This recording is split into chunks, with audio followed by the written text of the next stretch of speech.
নমস্কার। যুক্তি তর্ক সঙ্গে অর্কই আপনাদের স্বাগত। আপনাদের সঙ্গে আমি অর্কপ্রভ সরকার। প্রধানমন্ত্রী নরেন্দ্র মোদী সেপ্টেম্বর মাসে আমেরিকায় যাওয়ার সম্ভাবনা উজ্জ্বল। রাষ্ট্রপুঞ্জের সাধারণ সভায় তিনি যোগ দেবেন, বক্তব্য রাখবেন। তার আগে সাংহাই কোঅপারেশন অর্গানাইজেশনের বৈঠকে যোগ দিতে তিনি চীনে যাচ্ছেন। 2019 সালের পর এই প্রথম নরেন্দ্র মোদীর চীন সফর। চীনা নাগরিকদের জন্য ভারত ট্যুরিস্ট ভিসা চালু করেছে। খুব শীঘ্রই ভারত এবং চীনের মধ্যে সরাসরি বিমান পরিষেবা চালু হবে। চীন ভারত সংঘাত, কোভিডের কারণে দুদেশের মধ্যে বিমান চলাচল বন্ধ ছিল, আবার শুরু হচ্ছে। অসামরিক বিমান পরিবহন মন্ত্রক বিভিন্ন এয়ারলাইন্সকে জানিয়ে দিয়েছে তারা যেন চীনে বিমান চালানোর ব্যাপারে প্রস্তুতি নেয় অন ওয়ার ফুটিং। কৈলাস মানস সরোবরে তীর্থযাত্রীরা যেতে পারবেন, চীন অনুমতি দিয়েছে। আবার ভারত চীন সম্পর্ক একটা নর্মালাইজেশনের রাস্তায় যাচ্ছে। কিছুদিন আগে ভারতের সেনাবাহিনীর পক্ষ থেকে অভিযোগ করা হয়েছিল এই যে ভারত পাকিস্তান অপারেশন সিন্দুর, তারপরে যে পরিস্থিতি তৈরি হলো তাতে চীন সর্বতভাবে পাকিস্তানকে সহায়তা করেছে। চীনের প্রযুক্তি, চীনের অস্ত্র পাকিস্তান ব্যবহার করেছে। আসলে চীন তাদের তৈরি অস্ত্র কতটা কার্যকরী সেটা বাস্তবে দেখে নিতে চাইছিল ভারত পাকিস্তান সংঘাতের আগে। এই অভিযোগও করেছে ভারতের সেনাকর্তারা। কিন্তু তা সত্ত্বেও ভারত সরকার মনে করছে এখন ড্রাগন এবং হাতি একসঙ্গে নাচবে। ডোনাল্ড ট্রাম্পের এই যে শুল্ক যুদ্ধ, চীনও সাফার করছে, আমরাও সাফার করছি, কিন্তু আমরা তা বলে রাশিয়া থেকে তো তেল কেনা বন্ধ করব না। 140 কোটি ভারতবাসীর জ্বালানি নিরাপত্তা নিশ্চিত করা আমাদের দায়িত্ব। আমেরিকা সহ ইউরোপীয় ইউনিয়নের বহু দেশ রাশিয়া থেকে অনেক কিছু আমদানি করে। এই আবহে 15ই অগাস্ট আলাস্কায় পুতিন এবং ট্রাম্প বৈঠক করছেন। এই বৈঠকের ফলে ইউক্রেনের 3 বছর ধরে চলা সংঘাতের কি পরিসমাপ্তি হবে? Nobody nose. ট্রাম্প খুব আনপ্রেডিক্টেবল। পুতিন নিজের জায়গাতে অনর, ল্যান্ড সোয়াপ করতে হবে এটা ট্রাম্প বলেছেন, জেলেনস্কি বলেছেন। তার সংবিধানের কোনো প্রভিশন নেই যে ইনভেডারদের কাছে টেরিটরি হস্তান্তর করা। অচল অবস্থা কাটবে কি কাটবে না জানি না, কিন্তু বরফ গলার একটা উদ্যোগ শুরু হয়েছে। ভারত তো প্রথম থেকেই চায় যে শান্তিপূর্ণ মীমাংসা হোক। জেলেনস্কি যখন মোদিজিকে ফোন করেছিলেন, মোদিজিও একই কথা বলেছেন। দেখুন, রাশিয়া আমাদের দীর্ঘদিনের মিত্র। মিলিটারি হার্ডওয়্যার রাশিয়া থেকে আমরা বহু আমদানি করেছি। তাই আমেরিকা বলবে আর রাশিয়া থেকে আমরা তেল কেনা বন্ধ করব, সেটা সম্ভব নয়। আমাদের স্বার্থ আমাদের দেখতে হবে। এবং ভারতের অভ্যন্তরীণ বাজার আমেরিকার কৃষি পণ্য এবং ডেয়ারি প্রোডাক্টসের জন্য ওপেন করা হবে না। এই যে আবহ, প্রধানমন্ত্রী আমেরিকা যাওয়ার সম্ভাবনা উজ্জ্বল, চীনে যাচ্ছেন, তার আগে তিনি পশ্চিমবঙ্গ সফরে আসতে পারেন। 1 মাসও হয়নি তিনি দুর্গাপুরে এসেছিলেন, তার আগে আলিপুরদুয়ারে এসেছিলেন। সম্ভবত 22শে অগাস্ট প্রধানমন্ত্রী দমদমে জনসভা করবেন।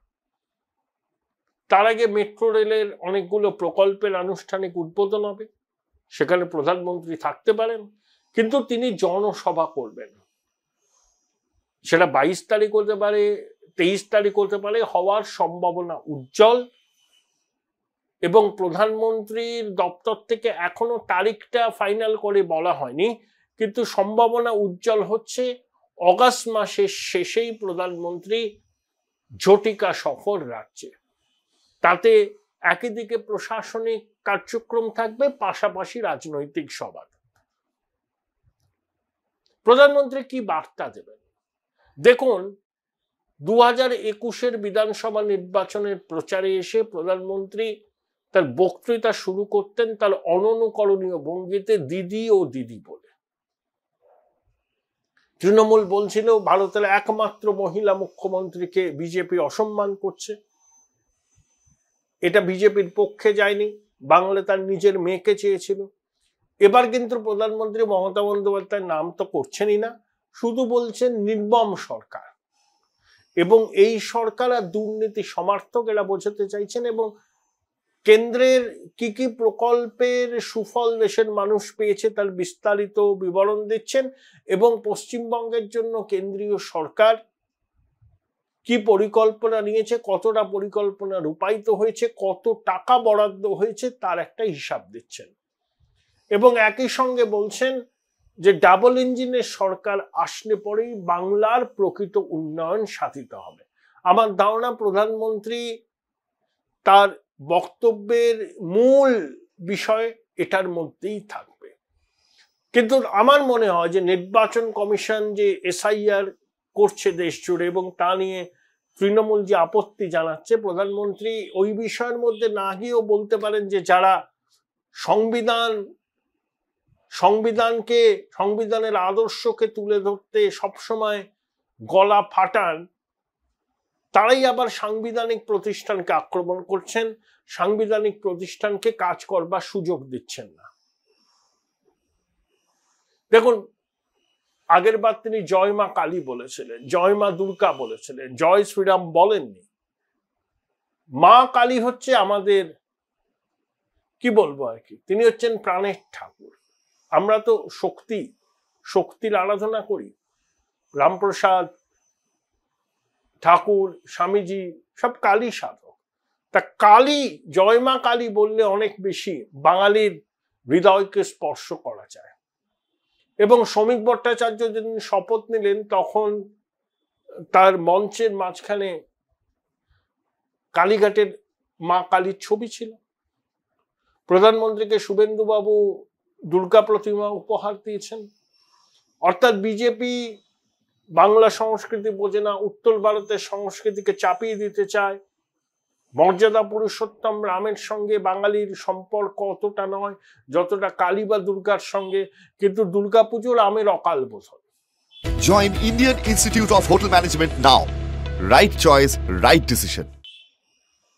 তাই মর্যাদা পুরুষোত্তম রাম তার জায়গায় থাকবেন, কিন্তু মা কালী, মা দুর্গা, তার সঙ্গে বাঙালি অনেক বেশি রিলেট করতে পারে, এবং এটা প্রধানমন্ত্রী করছেন। বিষ্ণুদের কথা উল্লেখ করেছিলেন তার দুর্গাপুরের সভায়, তার জন্মদিন। অর্থাৎ বাঙালিকে বার্তা দিতে হবে। বিজেপি যে হিন্দি বলয়ের পার্টি শুধু নয়, বিজেপি সর্বভারতীয় পার্টি। তারা তো কর্ণাটকে সরকার করেছিল, তেলেঙ্গানায় ভালো ফল করেছে, অন্ধ্রপ্রদেশে জোট সরকার করেছে, কেরালায় আসন পেয়েছে, আমাদের পড়োশী উড়িষ্যাতে ক্ষমতা পেয়েছে, বিহারে আছে, এন্টায়ার নর্থ ইস্টে তাদের প্রভাব আছে, পশ্চিমবঙ্গ তারা প্রধান বিরোধী দল। তাই বিজেপি শুধু আর্যাবর্তের দল, বেনিয়ালদের পার্টি, শুধু হিন্দি চাপাতে চায়, উগ্র হিন্দুত্বের কথা বলে, এই ধারণাটা বাঙালির মধ্যে আছে। সবার মধ্যে নেই, একটা সেকশনের মধ্যে বিজেপি সম্পর্কে জড়তা আছে। সেই জড়তা কাটানোই হচ্ছে প্রধানমন্ত্রীর কাছে সব থেকে বড় চ্যালেঞ্জ। সেই পথে তিনি উদ্যোগ নিয়েছেন, বিজেপির রাজ্য নেতৃত্ব উদ্যোগ নিয়েছেন। শ্রমিক ভট্টাচার্য বার্তাটা দিচ্ছেন, তিনি তো একেবারে মাছে ভাতে বাঙালি। আমাদের অনেকের থেকে শ্রমিকবাবু বেশি বাঙালি, সুকান্তবাবু বাঙালি, শুভেন্দুবাবু বাঙালি। একটা সর্বভারতীয় দলে সমস্ত ভাষাভাষীর মানুষ থাকে। কংগ্রেস যখন এখানে নির্বাচনী প্রচার করে তখন তো ওদের পর্যবেক্ষকরা আসেন, স্টার ক্যাম্পেনাররা আসেন বাইরে থেকে, তারা কি কেউ বাঙালি? বাঙালি নয়। কিন্তু বিজেপিকে অতীতের ভুল থেকে শিক্ষা নিতে হবে। এবারের নির্বাচনের প্রচার থেকে শুরু করে প্রচার কৌশল সবকিছু রাজ্য পার্টি ঠিক করুক। কেন্দ্রীয় নেতৃত্ব পরামর্শ দিতে পারে, কিন্তু তারা কিছু যেন চাপিয়ে না দেয়। বিজেপির অবাঙালি নেতাদের দাপাদাপি পশ্চিমবঙ্গের মানুষ কিন্তু মেনে নেবে না। বিজেপি এটা করে ভুল করেছে 21 সালে, 24-এ করেনি। আশা করি 26-এ সেই ভুলের পুনরাবৃত্তি করবে না। প্রধানমন্ত্রী কিন্তু এই বার্তাটা বারে বারে দিচ্ছেন, তিনি কোর্স কারেকশন করেছেন। ভুল মানুষ রেকটিফাই করতেই পারে এবং করা উচিত। প্রধানমন্ত্রী প্রচার কৌশলের পরিবর্তন, সেই ভুল স্বীকার করে নতুন পথে চলার অঙ্গীকার। দেখা যাক বাংলার মানুষ তাকে আশীর্বাদ করেন কিনা 2026-এ।